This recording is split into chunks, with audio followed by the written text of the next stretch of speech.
माखन खायो जाने माटी हु खाई, पकड़ो जसोदा ने तो दीनी सफाई। मैया मोरी कसम तोरी, मैं नहीं माटी खायो। मुख में दयो ब्रह्मांड दिखाई, ऐसे मोहन को सहस्र प्रणाम। के दर्शन कर लो जी, लेके राधा जी बिहारी जी को नाम। के दर्शन कर लो जी, चारों धामों से निरालो ब्रिज धाम। के दर्शन कर लो जी। ओम नमो भगवते वासुदेवाय। ओम नमो भगवते वासुदेवाय। ओम नमो भगवते वासुदेवाय। श्री व्रजचंद्राय नमः।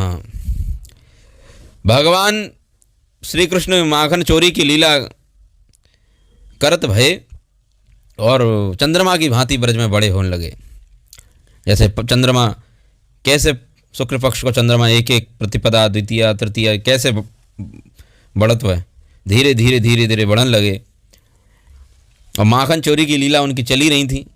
नवकंज लोचन मनोहर श्याम सुंदर भगवान श्री कृष्ण और चंद्रमा की तरह धीरे धीरे धीरे धीरे बालचंद्र की भांति बड़े हो रहे हैं। जितने बड़े हो रहे हैं उनकी लीलाएं भी और मनोहर होते जा रही हैं। और सब लोगों के चित्त को चुराने के कारण उनका नाम एक क्या नाम है भगवान कृष्ण का, चित्तचोर। सबके चित्त को चुराते हैं। और सबके चित्त को चुराते हुए जब ब्रज में बहुत अपनी लीलाओं का विस्तार करने लगे और शोभा का विस्तार करने लगे, आनंद का विस्तार करने लगे, बढ़ता चला गया आनंद। तो 9 नंद जो ब्रज में थे, 9 नंद उपनंद आदि, वो सब कन्हैया को पकड़ करके कभी कभी चंचल तो थे ही, तो उनको पकड़ के अपने घरों में ले जाते कई बार। उसी बीच जब ये सब लीला कर रहे थे माखन चोरी की, तो घरों में ले जाके थे और ले जा करके उनको बिठा करके, और पुरुषों की बात कर रहा हूँ, ये गोपियों की बात नहीं कर रहा केवल कि गोपियाँ ही उनमें आसक्त थीं, ऐसा नहीं है। हमारे सामने क्या दिखाया और बताया गया है कि केवल गोपियाँ ही नहीं, ब्रज के जो पुरुष गण भी थे, 9 नंद उपनंद आदि, वृषभानु आदि, ये लोग भी भगवान श्री कृष्ण की रूप माधुरी का आस्वादन करने के लिए सदा लालायित रहते थे। हाँ, ये लोग कोई साधारण थोड़ी थे, अभी बताऊंगा कौन थे। तो ये 9 नंद आदि सब लोग इनको पकड़ कर कन्हैया को, चंचल कन्हैया को पकड़ के ले जाके अपने घर में बिठा करके इनकी रूप माधुरी का आस्वादन करते थे। रूप को निहारते थे, हो कितने सुंदर गाल हैं, कितने सुंदर आँखें हैं। और उनका भी मन कहीं कहीं हो जाए पर पितृवात्सल्य भाव में कि कन्हैया को उठा करके उनके गालों पे चुम्बन करें। हाँ, तो उनकी रूप माधुरी का आस्वादन करते हुए सब मोहित हो जाते थे। और उन्हें कभी कभी भगवान को गेंद देते और गेंद दे करके खिलाते। तो ये गेंद का खेल अभी से नहीं, पुराना चला आ रहा है। ब्रज की लीलाओं में भगवान ने गेंद का खेल खेला है। तो इनको कोई गेंद देता, कोई उनको लाल लड़ाता, कोई दुलार करता। ऐसे भगवान अपनी लीला वहाँ कर रहे थे। और उनकी लीलाएं, भगवान की लीलाएं, इतना ही नहीं, ये जो बाल ग्वाल जो थे ये तो सब गाते ही थे भगवान की लीलाएं। ये जो 9 नंद आदि सब पुरुष लोग थे बड़े बड़े, गोपियाँ तो उनके बारे में बात करती ही करती थी। पर मैंने आज ये प्रसंग इसलिए छेड़ा कि लोगों को ये ना हो कि ब्रज में केवल गोपियाँ और उनके जो सखा थे वो ही केवल उनसे, नहीं, या माता पिता नंद बाबा और यशोदा मैया, नहीं नहीं नहीं, और भी जो नंद आदि जन थे वे भी भगवान श्री कृष्ण से बड़े आसक्त थे। बड़े बूढ़े लोग भी बड़े भगवान को लाड़ लड़ाने की सोचते थे, विचार करते थे, उनका रूप आस्वाद, यार घर में बिठा करके उनकी रूप माधुरी का आस्वादन कर रहे हैं तो साधारण है क्या। तो उनकी लीलाएं गाते हुए, भगवान की लीला करते हुए, गाते हुए आनंद निमग्न हो जाते और सारे जगत को भूल जाते थे। एकमात्र कृष्ण कृष्ण कृष्ण कृष्ण चारों तरफ उनको दिखाई देने लगते थे उस समय। ये 9 नंदों का परिचय क्या है कि 9 नंद, मैंने बताया कि 9 नंद थे, 9 उपनंद थे। तो उपनंद जो हैं ये पहले कौन थे, क्या थे, इनके बारे में क्या है कि ब्रज में 9 नंद जो हैं और उपनंद हैं 9।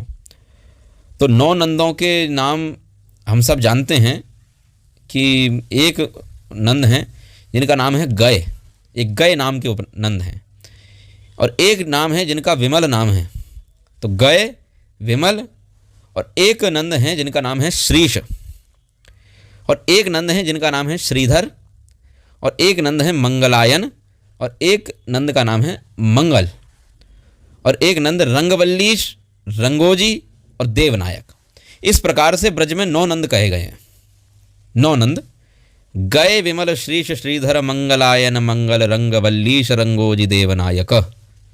ये हमें 9 नंदों के नाम जानने चाहिए कि ये 9 नंदों के नाम हैं, और 9 ही ब्रज में उपनंद कहे गए हैं, और ये सब ब्रज में जन्मे हैं। पिछले जन्म में क्या हैं वो भी बताऊंगा कि 9 नंद हैं और 9 उपनंद कौन कौन से हैं। उपनंदों के नाम हैं वीतिहोत्र अग्निभुक, सांब श्री व्रज गोपति श्रुत व्रजेश पावन शांत। ये 2 हमें, ये 9 जो हैं उपनंद हैं। कौन? वीतिहोत्र अग्निभुक सांब श्रीवर गोपति श्रुत व्रजेश पावन शांत। इस प्रकार से 9 ही उपनंद कहे गए हैं। तो 9 नंद, 9 उपनंद और 6 वृषभानु हैं ब्रज में। वो 6 वृषभानुओं के नाम क्या हैं? नीतिवित मार्गद शुक्ल पतंग दिव्य वाहन गोपेष्ट इति षट वृषभानु। कि ये 6 वृषभानु हैं ब्रज में। क्या क्या नाम उनके? नीतिवित, मार्गद, शुक्ल, पतंग, दिव्य वाहन और गोपेष्ट इति षट्विध वृषभानु। ये 6 प्रकार के वृषभानु, और इन सब ने ब्रज में जन्म धारण किया है, बाहर नहीं। ये हैं कौन? कि भगवान श्री कृष्ण का जो गोलोक धाम है, उस भगवान के धाम में जो वहाँ निकुंज है, निकुंज के जो द्वार पे जो हाथ में बेंत लिए पहरा देते रहते हैं, और श्याम अंग वाले हैं ये सब, श्याम वर्ण के हैं भगवान के गोलोक धाम में। निकुंज के बाहर बेंत लिए हाथ में और पहरा देते रहते हैं, वो श्याम अंग वाले जितने गोप हैं, वो ब्रज में 9 नंद वही हैं। भगवान के धाम के निकुंज के पहरेदार रूप में जो थे, वही 9 नंदों के रूप में प्रकट हुए हैं।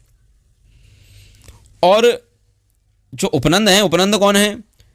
कि वहाँ भगवान का जो निकुंज है गोलोक धाम में, उस निकुंज में ना जाने कितनी लाखों करोड़ों की संख्या में गाय हैं। तो करोड़ों करोड़ों जो कोटि कोटि गाय आदि हैं, उनके पालन में सदा लगे रहते हैं। और इनकी वेशभूषा कैसी है? कि सर पे मोर पंख धारण करते हैं और मुरली भी धारण करते हैं।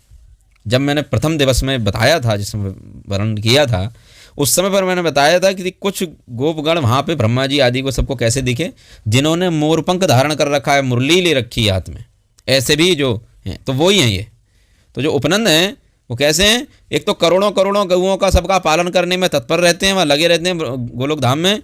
तो निकुंज में जो करोड़ों गायें हैं उनका, और मोरपंख और मुरली धारण करते हैं ये भी, और ये ही यहाँ पर ब्रज में उपनंद होकर के आए हैं, तो जो गोलोक धाम में।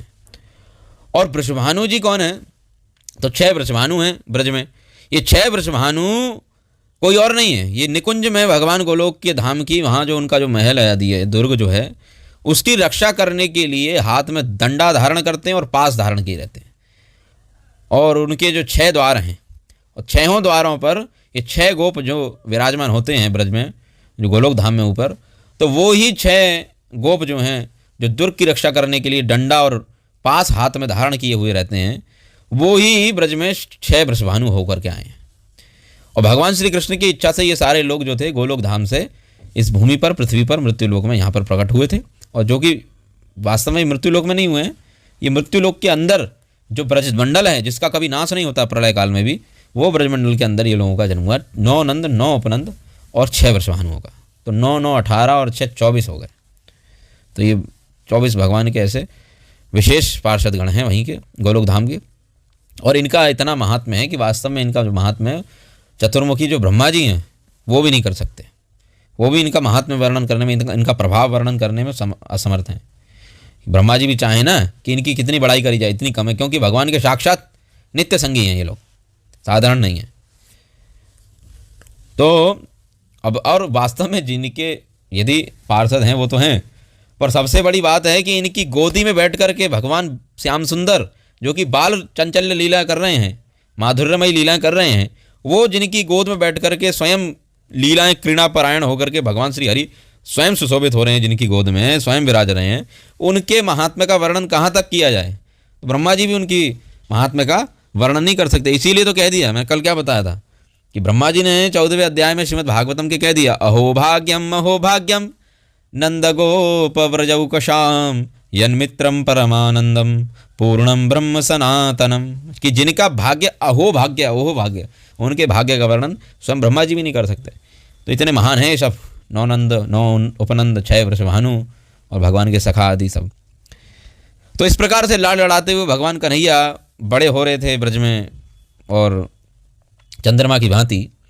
उसी समय भगवान ने एक लीला और करी कि एक दिन की बात है, यमुना जी के तट पे भगवान श्री कृष्ण गए और घूमते फिरते नाचते कूदते मन करा कि आज जो है ब्रज की रज का इतना महात्म्य है कि ब्रज की रज भगवान ने आस्वादन करी तो मट्टी खाई ली।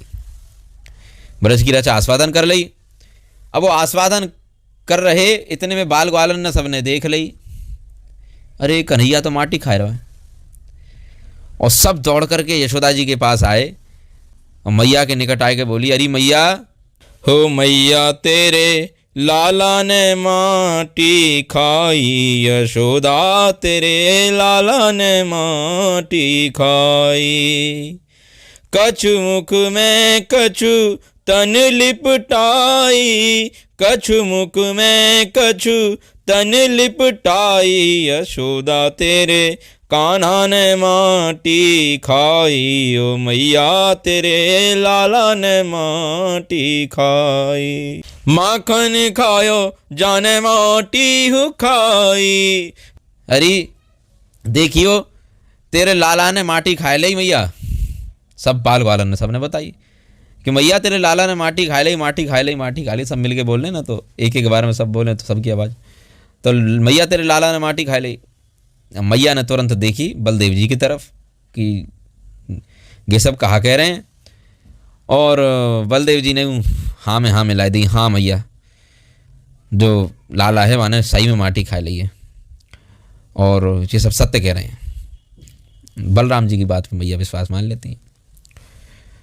तो नंदरानी तुरंत दौड़ी वहाँ से, तुरंत आके कन्हैया के पास आई गई यमुना जी के निकट। बोले चौरे, हाथ पकड़ के, हाथ पकड़ ले। और तुरंत ऐसे आंख दिखाए के कन्हैया तो बोली, चौरे तेने माटी खाई है हैं? तो अब भगवान का हाथ पकड़ के ऐसे मैया डर दिखा रही है आंखों से और पूछ रही है कि तेने माटी खाई है? तो हुआ क्या, ब्रज की माटी खाए के कान्हा ने मैया ते बोली के मैं नाही खायो। बोली मैया चौरे कन्हैया तेने मेरो दुग्ध लजायो। दूध दही और माखन छाड़ी के, ओ दूध दही और माखन छाड़ी के माटी पे तेरो मन ललचायो। दारी के अब तेरी खैर ना है, मोह खोल दिखाते ने कहा खायो। दारी के अब तेरी खैर ना है, मोह खोल दिखाते ने कहा खायो। मैया ने पूछी कि तैने माटी खाई है?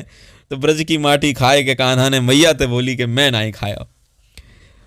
और मैया तो पूछ रही है, चैने चौरे तैने माटी खाई है? जो तेरे साथी गण सिगरेट जो तेरे ग्वाल वाले संग सखा हैं ये सब बोल रहे हैं, देख मैया तेरे कन्हैया ने माटी खाई रही, लाला ने तेरी माटी खाई रही। और बोले और सबकी छोड़, तेरा ये बड़ा भैया है बलराम है ये मोता कह रहे हैं। और या नहीं मोते कही कि मैया मैंने लाला ते बड़ो मनो करी, पर जे माटी खानो ना छोड़ रहे हो और ये माटी खाए वो जाको बहुत प्यारो लगे या बहुत अच्छो लगे। तो बलरामू ऐसे कह रहे हैं। भगवान बोले सर्वे मिथ्या विषमझिना, मैया तू इनकी बातन में आ रही है? अरे ये सब झूठ बोल रहे हैं। हाँ मैंने कहीं कोई माटी ना खाई है, और अगर तो ये मेरी बातन पे विश्वास ना है रहे हुए तो तू मेरा मुँह खोल के देख ले। मैया ने बोली, तो कन्हैया ने क्या बोली, ब्रज की माटी खाए के कान्हा ने मैया तो बोली कि मैं नहीं खायो। बोली यशोदा चौरे कन्हैया तेने मेरो दुग्ध लजायो, तेरे मेरे दूध की लाज रख ली तो हैं, मैं तो दूध पाल पोस के बड़ो करो और तूने मेरे दूध की लाज ना रखी। बताओ तू मट्टी खा रहे हो, सब पे कहा सर पर है को देख ले कि यशोदा को लाला कैसे है कि माटी खा रहा हो माखन खाए को है, दूध दही माखन छाड़ के माटी पे तेरे मन ललचाए, तेरा मन या माटी पे ही मरो जाएगा। अब तक तूने चोरी करके खा रहा हो मक्खन, वो सब समझती हूँ, पर अब ना तेरी समझ ना आ रही मेरी बात है, तेरी बात में समझ ना आ रही, तू माटी अब खाने लगो, बता ये कहाँ का ढंग है तेरे। तो कन्हैया बोले कि मैया ये सब झूठ बोल रहे हैं क्यों, और तो यदि विश्वास ना है मेरी बात पे कि मैं ना बोला तो मुँह खोल के देख ले मेरो। अब इतना जब था, भगवान ने जब इतनी बात बोल दी अब तो कन्फर्म हो गया कि भैया बोली बड़ी, ये तो विश्वास के साथ बोल रहे हैं, यहाँ को बड़ा कॉन्फिडेंस बहुत तेज है, और जैसे उल्टो चोर कोतवाल को डांटे सो हिसाब की गलती करके हमें ही उल्टा दौड़ रहा है, अभी रुक जा, अभी तेरा मुँह खोल के देखूं। और तब मैया यशोदा ने बालक को सुंदर मुख खोल के देखो जब, और वह मुख में माखन खायो जाने माटी हु खाई, पकड़ो जसोदा ने तो दीनी सफाई, मैया मोरी कसम तोरी मैं नहीं माटी खायो, मुख में दयो ब्रह्मांड दिखाई, ऐसे मोहन को सहस्र प्रणाम, के दर्शन कर लो जी, लेके राधा जी बिहारी जी को नाम, के दर्शन कर लो जी, चारों धामों से निरालो ब्रिज धाम, के दर्शन कर लो जी। जैसी मुँह खोलो और तब तो मैया के होश घाबड़े आ गए भैया ने, क्योंकि वहाँ में माटी होए तो दिखे, अब कन्हैया के मुख में तो माटी के अलावा कुछ और, माटी के अलावा और कहाँ, वहाँ में सब तीनों गुण सतरज तम से मिश्रित जो पूरा ब्रह्मांड है, त्रिगुणमयी माया भगवान की दिखने लगी, चारों ओर फैला हुआ ब्रह्मांड दिखाई देने लगा, सातों द्वीप सातों समुद्र भारत आदि 9 वर्ष सब वर्ष दिखने लगे, बड़े बड़े पर्वत ब्रह्मलोक भूर्भुवा स्वा जना तपा महासत्य अतल वितल सुतल तलातल महातल रसातल पाताल, सारे 14 लोक जितने थे, तीनों लोक आदि पर्यंत सब देखने लगा, और भूमंडल देवता गण यक्ष राक्षस भूत गंधर्व किन्नर विद्याधर सब ऐसे भगवान के मुख में दिख रहे हैं, देवी देवता महादेव जी, भगवान विष्णु शंकर हरिधर महादेव ब्रह्मा जी इंद्र, सब मैया के मुँह में एकदम जैसे फिल्म सी चल गई हो, सब दिखने लगे वहाँ में भगवान कन्हैया के मुख में, और मैया देख रही है अपनी आंखों से, देखत देखत देखत देखत सारे मंडल ग्रह नक्षत्र सब जब दिखे, और देख के मैया ने ब्रजमंडल हु आई में देख ले, ये जिस ब्रजमंडल में है वह ब्रजमंडल के अंदर वृंदावन, और वृंदावन के अंदर जो गोकुल धाम सब कुछ दिखाई देने लगा, यहाँ तक कि मैया को कन्हैया के मुख में स्वयं अपना शरीर दिखने लगो, अपने आप को भी मैया ने वहीं देख लिया मुख में ही, इतना सब कुछ देख करके, और जैसे ही देखो तुरंत मैया ने आंखें बंद कर ली, आंखें बंद करके, और मैया तो घबराई गई बहुत बुरी तरह से, और तुरंत यमुना जी के तट पे वहीं बैठ के सोचने लगी, बहुत चक्की सी रह गई, कहा लाला के मुख में कोई भूत प्रेत तो ना प्रवेश है, कोई मुझे तो ऐसी लग रही है कि मेरो लाला ही लाला ना है, साक्षात भगवान नारायण है, ये नारायण है साक्षात, तभी आके मुँह में, नहीं तो ये सब कुछ तो महाविष्णु के मुँह में दिखाई देव तो है, और जो मेरे लाला के मुँह में दिखाई दे रहे हो जो जरूर महाविष्णु साक्षात नारायण है और भगवान नारायण है। तब ऐसे करके मैया ज्ञाननिष्ठ हो गई एकदम, अब तो ज्ञानियों की तरह बातें करने लगी कि मेरे लाला ना है, मेरे लाला के छल में साक्षात भगवान नारायण ही है। अब इतने में मैया ने जैसे ही विचार आया मन में कि नारायण है तो ऐश्वर्य भाव जाग गया। ऐश्वर्यमयी माया को भगवान की क्या मिल गया कि अब मौका मिल गया कि भगवान का अब क्या किया जाए, भगवान का प्रदर्शन किया जाए। तो अब प्रदर्शन किया, अब मैया को क्या लगा कि साक्षात नारायण है और नारायण से कम नहीं है। तो नारायण नहीं है तो मैया ने सोची अब हमारा माखन मिश्री कट, और अब तो वो भर भर के और चुरा चुरा के जो खा रहे खाए हम और सखान के संग में गैया चरात भये और ब्रज में श्री यमुना जी के तट पे बालुका में लोटत भये और एक दूसरे के कंधा पे चढ़त भये। ये सब दृश्य जो भगवान ने सोची अब ये आनंद ना मिलेंगे, क्योंकि मैया ने सोच ली अब तो मेरो लाला ना है, मेरो लाला तो ये साक्षात नारायण है। और नारायण भगवान की पूजा तो सब जानते हैं कैसे होवत है, तो सब जानते हैं कि नारायण भगवान की कैसे पूजा होती है। नारायण भगवान को एष धूपः एष दीपः एष गंधः एष नैवेद्यम इदम नैवेद्यम समर्पयामि, एष धूप समर्पयामि, एष दीप समर्पयामि। अब तो धूप दीप चंदन और गंध पुष्पम समर्पयामि और ऐसे पूजा होगी और अंत में खान को मिलेंगे 2 केला। एष इदम नैवेद्यम समर्पयामि नाभ्यासीदंतरिक्षं सर्वत। तो अब वेद मंत्रों के द्वारा पूजा होगी हमारी। मैया ने सोची कि अरे नारायण स्वरूप दिखाना मैया को महंगो पड़ जाएगा अपने कोई, और माखन मिश्री कछ ना मिल लो फिर, और ये यार ग्वाल सब न मिलेंगे ना, ये गोपियन के घर जा के जो मैं प्रेम लूट रहा हूँ ये प्रेम ना मिल पाएगा। मैया उठाए के कोने में एक तिखाल में बिठाई देगी, क्योंकि नारायण भगवान को तो मंदिर में ही जगह है, ब्रज के आंगन में कोई जगह ना है। तो याद है भगवान ने सोची कि मैया को ज़्यादा भरमाना सही ना है, और या नारायण मेरे भाव की स्थिति है गई है कि ये तो मैं साक्षात नारायण मानने लग गई। तभी भगवान ने अपनी योग माया थे आदेश दियो कि मैया के मन में जो है सो ताकू कहा कर दो, तुरंत याय मोहित कर दे और मोहे अपनो लालाई मानने लगे। तो तुरंत योग माया ने जो मैया के ऊपर तुरंत वात्सल्य भाव दोबारा उमड़, और वात्सल्य भाव जैसे ही उमड़ आया तो यशोदा मैया को जो कुछ उसमें दिखा था ब्रह्मांड सब भूल गई। बोले सब छोड़ो, और मेरो लाला है ये तो साक्षात। और भगवान देख करके उन्होंने जो भगवान श्री कृष्ण के मुख में देखा था वो सब भूल गई, और भूल करके कन्हैया को अपने आंचल तक चिपकाई लियो कि मेरो साक्षात लाला है और कोई भगवान ना है, ऐसे करके। तो इस प्रकार से भगवान ने अपनी मृद भक्षण लीला, यहाँ भगवान ने ये दिखाया, अहम सर्वस्य प्रभवः मत्तः सर्वं प्रवर्तते इति मत्वा भजन्ते माम स मैं। तो भगवान ने गीता में जो बोला है बुधा भाव समन्विता, ये जो अत्यंत बुद्धिमान है कि अहम सर्वस्य प्रभु, मैं ही सबका प्रभु हूँ। परंतु भगवान ने यहाँ ये भी दिखाया कि मेरे जो माधुर्य में उपासक वात्सल्य भाव से जो मेरी उपासना करते हैं, ऐसे महान भक्त जो हैं, वो मेरे ऐसे स्वरूप दिखाने पर भी मेरे ऐश्वर्य भाव के प्रति न होकर के मेरे माधुर्य वात्सल्यमय भाव में ही अनुरक्त रहते हैं। ऐश्वर्य भाव जो ज्ञानी जनों को और भगवान के जो ज्ञानी भक्त हैं उनके लिए भी उचित है, सब कुछ है। पर ये मैया तो ये पिछले जन्म में ज्ञान और वैराग्य, इस सबसे ऊपर प्रेम की अवस्था में, भक्ति की अवस्था में स्थित हैं, तो इसलिए इनके ऊपर ये सब कुछ नहीं चलेगा। चलने वाला था पर भगवान ने स्थिति अपनी समझी कि अब जो है हमारी तिखाल में पूजा होने लगी, तासे अच्छे हो कि मैया बुलवाए दो, जो कुछ दिखाया कि मैं कोई नारायण ना हूँ, मैं तेरा लाला हूँ साक्षात, बस। तो इसलिए भगवान ने मृद भक्षण लीला पूर्ण करी ऐसे। उसके बाद में एक दिन कहा भाई